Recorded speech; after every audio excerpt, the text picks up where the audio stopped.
이런 상황에서 나라 곳간을 풀어 경기를 띄우는 게 맞는지 아니면 건전성을 좀 따져야 할 시점이 된 건지 찬반 양론이 뜨겁습니다.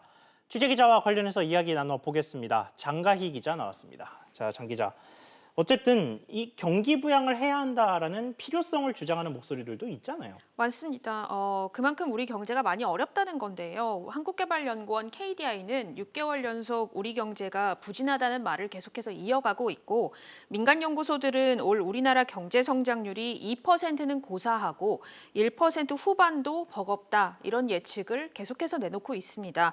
정부가 돈을 풀어서 경기를 부양하라는 목소리가 나오는 이유입니다. 예. 다리를 놓고 또 도로를 까는 등 돈을 풀게 되면 일자리도 늘고 자연스럽게 소비가 늘게 되면서 경제가 좀 나아지지 않겠냐는 겁니다. 노벨 경제학상 수상자 폴 크루그먼 뉴욕대 교수도 저물가, 저성장 악순환 우려가 커지는 상황을 타개하기 위해서는 한국 정부가 적극적인 재정 집행에 나서야 한다, 이렇게 언급한 바 있습니다. 자, 그런데 반대로 재정을 투입해도 이게 실제 시장 활력으로 이어질지 의문이다. 이런 목소리들도 있죠. 네, 맞습니다. 이 국회 예산정책처에 따르면 이곳이 이 재정으로 푸는 이 지출이 1조 원 늘어날 때마다 그해 GDP에 미치는 효과를 따져봤더니 점점 감소하는 것으로 조사가 됐습니다.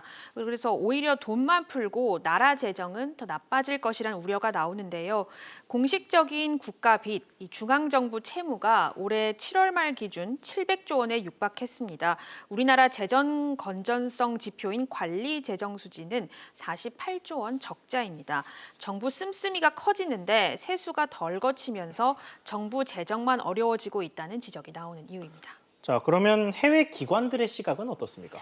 네, 이 IMF 같은 경우에는 재정을 풀어서 경기를 살려라, 이런 쪽에 무게를 좀 두고 있는데요. 예. 반면에 이 3대 글로벌 신용평가 회사죠, 피치는 지난달 이례적으로 우리나라의 재정 건전성에 대해서 우려를 나타냈습니다.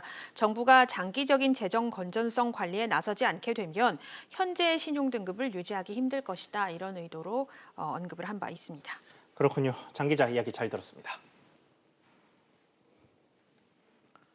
다음 소식입니다. 매각 절차를 밟고 있는 아시아나항공의 인수 적격 후보자가 선정됐습니다.